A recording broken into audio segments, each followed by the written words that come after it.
Hello students, and welcome to our lesson on graphs of quadratic functions. In this lesson, we're going to do kind of a catch-all of everything there really is to know about quadratic functions, and this is really meant to prepare you for college algebra, where you're going to be working a lot with quadratics, so I want to expose you to as much as possible in this lesson, mostly so you understand the verbiage or the wording when you get into that next class. So we're going to recognize characteristics of parabolas. We're going to understand how the graph of a parabola is related to its quadratic function. We're going to determine its maximum and minimum values. We're going to solve problems involving quadratics when we deal with minimization and maximization. We're going to convert quadratics from standard to vertex form, and we're going to perform quadratic regression. Mostly what we're doing in this lesson, though, is understanding how the different forms of a quadratic are reflected in the graph of that quadratic. So we'll see what I'm talking about. The application we're building up to is a maximization problem. It says you have 400 feet of fencing to fence in a rectangular garden in your backyard. One side of the garden is bordered by a wall, and so it does not need any fencing. What dimensions would guarantee that the garden has the greatest possible area? So you can see I drew my wall on the left and then three sides to my garden. And what we're going to be trying to do once we come back to this problem is maximize the area of this garden based on the fact that we need to fence in three walls. All right, we'll come back to that one at the end though. So first things first, characteristics of a parabola. So we have seen a parabola before. It's made by an x squared function or a graph that has a degree of 2. So you can see right there is the basic shape, looks like a U. This U shape could either be facing up or facing down. Okay. We have three different forms we care about. Two of them are listed here. We have standard form, which is ax squared plus bx plus c. And we also have vertex form, which is a times parentheses x minus h squared plus k. The third form is called factored form, which is where you take the standard form and you just factor it into two expressions multiplied together, which we've covered factoring earlier in this course, and so we should be able to easily write things in factored form as well. A couple key characteristics of these forms. The standard form of a parabola easily gives us the y-intercept, okay? Because from this form, if I plug in 0, f of 0 is going to be equal to c. Because if you notice, ax squared and bx, those both have x's in them. So these two terms would just disappear when I plug in 0. And all I'd be left with is that c value. So f of 0 equals c when we have this standard form here. That gives us the y-intercept of the graph. Because if you recall from lessons about lines, we find the y-intercept by plugging in x equals 0 and seeing what the corresponding output is. The y-intercept is right here on our graph. It's the point where the parabola touches the y-axis. Vertex form, as the name suggests, tells us where the vertex of the parabola is. The vertex you can see down here at the bottom of this parabola. This is the point where the graph changes direction from, in this case, decreasing to increasing. But if it was an upside down parabola, then it would be where it switches from increasing to decreasing. So the vertex is either the highest or lowest point on the parabola. All right, then vertex form, when we look at it, gives us that vertex immediately where we have x minus h. This h value is the x component of the vertex, and the k value in the back is the y component of the vertex. So if we write our quadratic equation in vertex form, we can just read off what those h and k values are. Once we have it in vertex form, we don't have to do any work to find that point.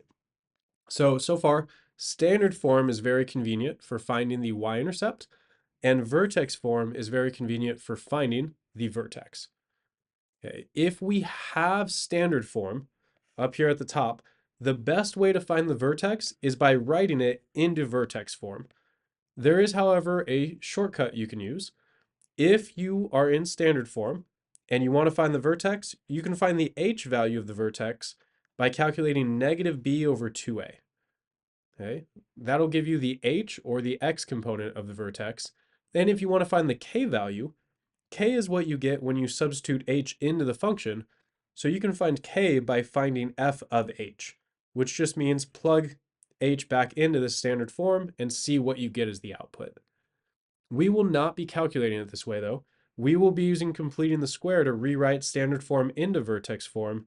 That way we can just read off those h and k values. But there are times where you don't actually care about the shape of the parabola, you just want to know what the vertex is. So if all you care about is the vertex, then it's easy to just take standard form and solve for that h value and then plug it in to get k. We will actually do that when we do the application that's on the title slide. But when we talk about graphing quadratics, I find it's better if we just rewrite it into vertex form. That way we can see the h and k values immediately. All right, and then the last thing we have, oh, sorry, two more things. We have an axis of symmetry, which is a vertical line through the vertex, and it has the equation x equals h. That is this vertical line that splits the parabola in half right here.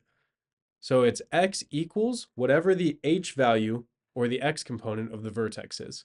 So it goes straight through the parabola, and then notice the parabola is symmetric on both sides of that vertical line.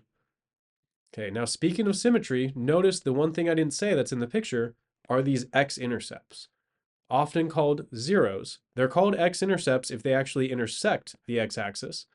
But if they don't intersect the x-axis, so imagine we have a parabola way up here in space that won't intersect the x-axis, then we can still find what are known as the zeros of the quadratic function. So now we have found zeros in previous lessons, and we find them sometimes by factoring. So if we can, we will write the quadratic in factored form, but other times we find it by using the quadratic formula.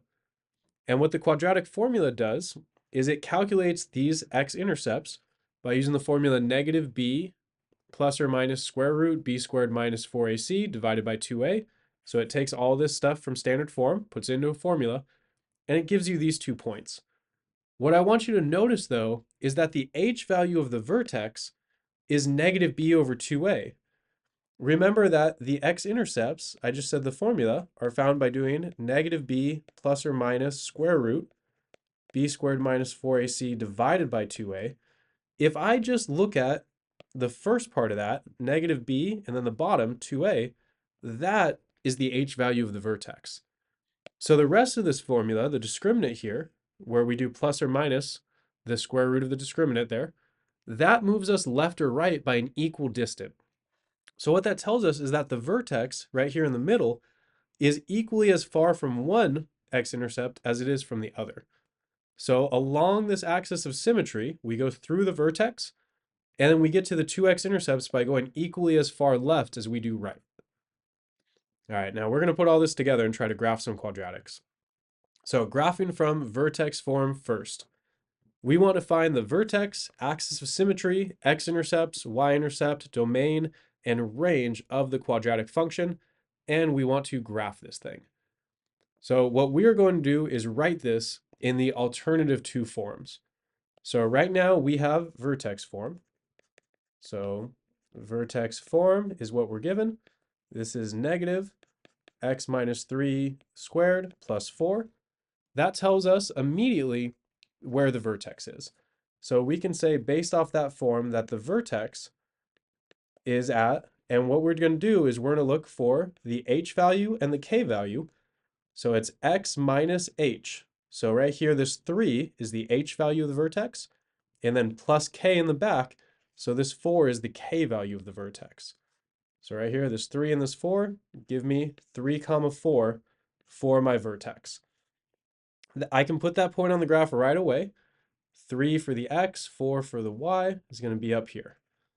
That's really all the vertex form tells me, though. So to find these other pieces that we're looking for, we're going to use alternative forms of this parabola. So the next thing I want to do is put this into standard form. Okay, so from vertex form, I can get to standard form by multiplying out the formula. So if I do x minus 3, the whole thing squared, that's x squared minus 6x plus 9. So all I did right there is square this x minus 3. All right, and then I do plus 4 in the back still. If I simplify this, that negative sign distributes, so I get negative x squared plus 6x minus 9, and I still have a plus 4. So then now I'm going to add that 4 and that negative 9, so negative x squared plus 6x minus 5. All right, so now I have standard form. Okay, so now why did we want standard form? Well, remember from the previous slide, standard form immediately tells us where the y-intercept is. So right here, this negative 5 is my y-intercept. The y-intercept is the c value when you're in standard form. So I can go ahead and say the y-intercept is 0, negative 5, because all I have to do is take that negative 5, that c value, from standard form. So I can go ahead and now graph the point, 0, negative 5, just way down here. And one thing I forgot to mention is from vertex form, we found the vertex was 3, 4. That means that the axis of symmetry is x equals 3, because it's a vertical line that goes directly through the vertex. So x equals 3 is our axis of symmetry. I can go ahead and graph that as a dashed line all the way down this picture. Okay, so now we have the vertex, we have the y-intercept, we have the axis of symmetry. Now we want to know what the x-intercepts are. So what I'm going to do now is take my standard form and I'm going to factor it into factored form. Okay, so now what we want to find is factored form. Oops, wrong color there. So factored form. And so now what we're going to do is we're going to take standard form, which is this negative x squared plus 6x minus 5, and we're going to factor it using all of the methods we learned in the past. But in this case, because we have a negative x, so there's no number in front, we don't have to go through all the steps of splitting the middle. We can just go ahead and go straight to the shortcut, where we're going to have two sets of parentheses. Okay, one is going to have a negative x in front, and the other will have a positive x in front, because together those will give us negative x squared. And then now we need two numbers that are going to multiply to give us negative 5, but that are going to add to give us positive 6. So two numbers that multiply to give us negative 5 but add to give us negative 6 are negative 5 and positive 1. Oh, sorry, misspoke there. So because we have this negative sign in count, it's going to be 5 and 1 give us 5, but we have to take that negative sign into account. So plus 5 and minus 1 here. What I'm saying by that is because we have a negative here, we have to realize that this negative x will multiply by this negative 1 to give us a positive 1. And then right here, this x will multiply by this 5 to give us a positive 5x. And so when we add together negative 1 times negative x, so positive 5x, times right here, positive 5, we're going to get positive 6x. So now that we have factored form, we can go ahead and set this equal to 0 to find out what our x-intercepts or our zeros are. So if I say 0 equals negative x plus 5 times x minus 1, the zero product property allows me to split this into either negative x plus 5 equals 0, or x minus 1 equals 0. If I solve these individually, I get that either x is equal to 5 or that x is equal to 1. So I can go ahead and graph both of these points. These are the x-intercepts, so they have y values of 0. So I can put 5, 0 on my graph and 1, 0 on my graph, which are those two black dots. Notice that those dots are symmetric about the axis of symmetry. They are equally as far from the axis of symmetry as one another. And I can do one more point on this graph. My y-intercept right here is 3 units away from my axis of symmetry. So if I go 1, 2, 3 units in the other direction, I can go ahead and put another dot right there, and that is going to mirror my y-intercept. So because this graph has to be symmetric, and I have that y-intercept over there, I can also put a dot on the other side as well. So now if I just sketch a nice smooth curve through these as best I can, we have the shape of a parabola. So on here, we have the vertex is 3, 4. The axis of symmetry is x equals 3. The x-intercepts are what we found at the bottom, 5 and 1. The y-intercept was 0, negative 5. So now we just need the domain and range, or our last two pieces. So domain and range, we can just read off of our graph now that we have it nice and drawn out. Our domain for a parabola is always going to be all real numbers because this graph can go infinitely far to the left and infinitely far to the right. So our domain is going to be negative infinity to infinity. That will always be true for a parabola. The range, though, this graph goes infinitely far down, but it only goes as high as this vertex. So the vertex is going to be our largest y value, and that's at y equals 4. So our range is going to go all the way from negative infinity to positive 4, and I'll put a bracket on 4 right here because we do, in fact, use that value 4. All right, so we now have everything. Domain right here, and our range right here. All right, so now notice all these different forms of the quadratic allow me to find different elements of the graph, and then we just put them all together. All right, now we're going to graph from standard form. So we're going to do all the same things, we're just starting in a different place. So this time we want to find all the same pieces, but we have a standard form here of x squared minus 2x minus 8. So now what does that tell me? That tells me right away that the y-intercept is 0, negative 8. Because remember that that y-intercept comes directly from standard form. It is the c value of standard form. So I can immediately put a point on my graph, 0, negative 8, way down here. And then now we're going to move on to the next form. The easiest form to get to from standard form is factored form because we already have it in standard form. So all we have to do is factor the expression to get to that factored form. So here, factored form is going to be equal to, because we have an a value of 1 in front of that x squared, we can go directly to the factoring, where we need two numbers that multiply to give us negative 8, but add to give us negative 2. So those two numbers are going to be x minus 4 and x plus 2. So to be clear, the two numbers were negative 4 and 2, but we can use the shortcut because the a value is 1. If I set this equal to 0 to find the x-intercepts, then we can split it using the zero product property. So either x minus 4 equals 0, which means x is 4, or x plus 2 is 0, which means x is negative 2. So for my x-intercepts, I get two values here, negative 2 and positive 4.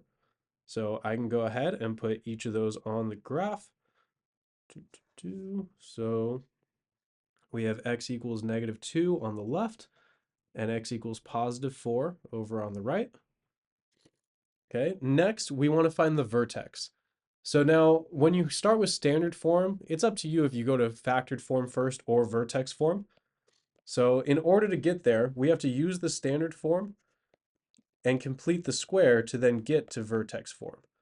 So if I start with that standard form of x squared minus 2x minus 8, all I'm going to do is move that minus 8 to the side, and I'm going to write plus a blank and minus a blank. So recall that this plus blank and minus blank, these are the steps of completing the square, where I put the first two terms together, and then I write a blank, and then I put the negative 8 to the side, and I subtract that same blank that I have on the left. Now what goes in the blank is the b value divided by 2 and squared. So b over 2 is negative 2 over 2, that's negative 1. Negative 1 squared is positive 1, so I'm going to put a positive 1 in both blanks. And then when I factor this, the front factors to be x plus b over 2. So that's x plus negative 1 or x minus 1, that whole thing squared. And in the back, negative 8 minus 1 is negative 9. So I end up with a vertex form of x minus 1 squared minus 9, which means that my vertex, remember, it's x minus h plus k. So my vertex is positive 1, negative 9. Okay, so positive 1, negative 9. And remember, it's always x minus h. So it might seem weird that the h value is not negative 1, but it's because the formula already has a negative sign there. So the way you actually get the h value is you set this expression here, x minus 1 equal to 0, and you add the 1 to both sides. So you set x minus 1 equal to 0, add 1, you get x equals 1. So the h value is positive 1, not negative 1. but the k value is just whatever number is in the back here. So the whole thing, -9, is my k value. So now if I graph 1, -9, it's way down here. And this also tells me that my axis of symmetry is x equals 1, because remember, it's a vertical line directly through that vertex. So I can go ahead and graph that vertical line. Now, the only thing we need to do is put one more point on this graph, because my y-intercept is right there at -8, and it's 1 unit away from my axis of symmetry. If I go 1 unit the other direction, I can put a second dot or an extra dot right there because it mirrors the first dot. And notice that my two x-intercepts are each 1, 2, 3 units to the left and 1, 2, 3 units to the right. So they are symmetric about that axis of symmetry, just as they should be. So now if I go ahead and draw a nice smooth curve through all these points, we end up with the shape of a parabola where we can see our vertex, our x-intercepts, our axis of symmetry, and our y-intercept. So the last couple of things that I haven't highlighted yet on there, our axis of symmetry is down here at x equals 1. Our vertex is 1, -9. And now we just need to say the domain and range, which again, we can read off of the graph now that we have it drawn. Our domain is always going to be -infinity to infinity for parabolas, because this graph goes all the way left, all the way right. You can plug in any real number to it. Our range, on the other hand, though, only goes as low as -9, and then it goes all the way up to infinity. So our range is going to be bracket -9 to infinity with a parenthesis, because we go all the way down. Oops, that's the pen here I was trying to highlight. We go all the way up to infinity. Okay, we go infinitely high, but we only go as low as -9, and then we never go below that -9. All right, moving on. Now we're going to try to do the opposite. Now we have the graph of a parabola, and we want to write an equation in vertex form. So notice we are given the y-intercept of this graph and the point 1, 1, which is the vertex. Okay, it's important to understand that that is our vertex down there, because in vertex form, that is our h and our k. So we can start right away by saying that f of x is equal to, and I'm going to write that same formula there that's at the top, a times x minus h squared plus k. But instead of writing h and k, I'm going to write 1 and 1 in those two spots, because those are the values of my vertex. So now the only variable I have left that I need to find is that a value. Okay, I have to say what a is in order to be done. The way we find out what a is we actually solve for it. So we needed a second point on the graph, in this case the y-intercept. That way we can plug those in for x and y. So over here, this 0, 3 is a point x, y. So I'm going to plug in 0 for x and 3 for y, where f of x is the output. F of x and y are the same thing. So I now have 3 equals a times 0 minus 1 squared plus 1. If I do some simplification, I can subtract 1 over to get 2 equals a times -1 squared. -1 squared is just 1, so I get that 2 is equal to a. So now I can rewrite my solution as f of x equals 2 times x minus 1, the whole thing squared, plus 1. And that is the equation of this parabola in vertex form. So all we had to do, because we were given the vertex, is plug in those values for h and k, and then use another point on the graph to solve for the a value. We could have used any point on the graph, but because we were given the point 0, 3, that was the most convenient point to use. All right, let's write an equation for a parabola given zeros in a point now. So this is the same idea as the last slide, except instead of being given the vertex, we're going to be given zeros of the parabola.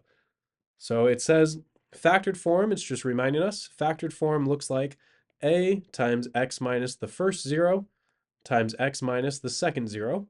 Okay, we have seen that because we used factor form a couple minutes ago. And so in this problem number 4, we're told to write an equation for the quadratic function with x-intercepts, aka zeros, of -2 and 3 that passes through the point 0, -2. So in the formula up top, this -2 right here is x1, this 3 is x2, and this point over here, 0, -2, this is just some xy on the graph. So when we write our function f of x, we don't know what a is yet, so we leave it as a, but we have x minus our first 0, which is -2, times x minus our second 0, which is 3. If we simplify that with getting rid of the negatives in the parentheses, we have x plus 2, because minus and -2, and then x minus 3. And so now all we have to do is solve for that a value. And to solve for the a value, we take the point that we're given, 0, -2, and we plug that in for x and y. So I'm going to set y, which is f of x, equal to -2. And then I have a times 0 plus 2, because I'm plugging in 0 for x, and 0 minus 3, because I'm plugging in 0 for x again. This gives me -2 equals a times 2 times -3. So that's -6a. And if I divide both sides by that -6, I get that -2 over -6, or positive 1/3, is equal to a. Which means that my overall function, plugging that back into the top line, is positive 1/3 times x plus 2 times x minus 3. So very similar to vertex form, where we take our zeros, we plug them in for each spot, and then we use a point on the graph to solve for the a value. If you have the vertex like we did in the first one, you can see that process is slightly more convenient. But when you have the zeros, it works just as well. There's just a couple extra lines because we had to plug in 2 different x's because we had 2 zeros. All right, next thing is quadratic regression. So given 3 points on a parabolic curve, we can use quadratic regression to find a function that fits the points as nicely as possible. If the points are actually on the parabola, then the function will be the exact function of the curve. But if the 3 points do not perfectly fit on the parabola, then regression will give us a function for the parabola of best fit, meaning it'll be as close as possible. So best fit technically means that the sum of squares of the residuals are at a minimum, but for normal English speak, it's as close to fitting as we can get. Okay, so sometimes you can't fit data perfectly, so what regression tries to do is just give you as close of a fit as possible. All right, so now performing regression is very easy. We don't have to actually do any math. It's going to all happen by the calculator. All we have to do is open a new table on Desmos, enter our points into the table, click on the regression symbol, and then select quadratic regression. So for number 5, we have 3 points, 0, 6, 2, 0, and 4, 6. All I'm going to do is pull up Desmos, as you can see on the right, and then we're going to make a table and put these values in. So I'm going to hit the plus sign, and I'm going to hit table. For the x1, I'm going to type in my x values, which are 0, 2, and 4. And for the y values, I'll type in the corresponding y's, which are 6, 0, and 6. And then you can see the 3 red dots appeared on the screen up top. Okay, if you hit the little magnifying glass with the plus sign, it actually zooms in for you on those dots. And then if you look right where it says the number 1 in the top left by the plus sign, there's 4 dots with a line going through them. If I click on that and then see where it says linear regression, I can change that to quadratic regression. It'll draw that parabola of best fit. So now you can see it says statistics r squared equals 1. The closer that r squared value is to 1, the better the fit is. So 1 is perfect fit, and 0 is no fit, meaning not even a little bit of a fit. So it's a value between 0 and 1. 1 means perfect, 0 means no fit at all. And the equation above it is the actual equation of the parabola that's graphed in the green above.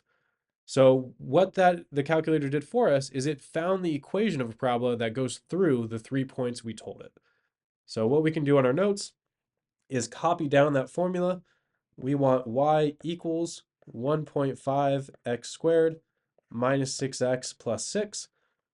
And if you wanted to test if it was actually perfect fit, you can take those points, the x and y values we have, and make sure that they satisfy the equation that we just got.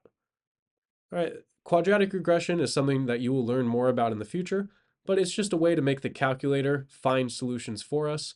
And it's a way to model data that might not necessarily be a perfect parabola, but you still want to have a general shape for.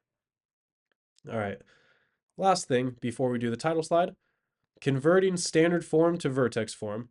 So we've practiced this in the past with completing the square.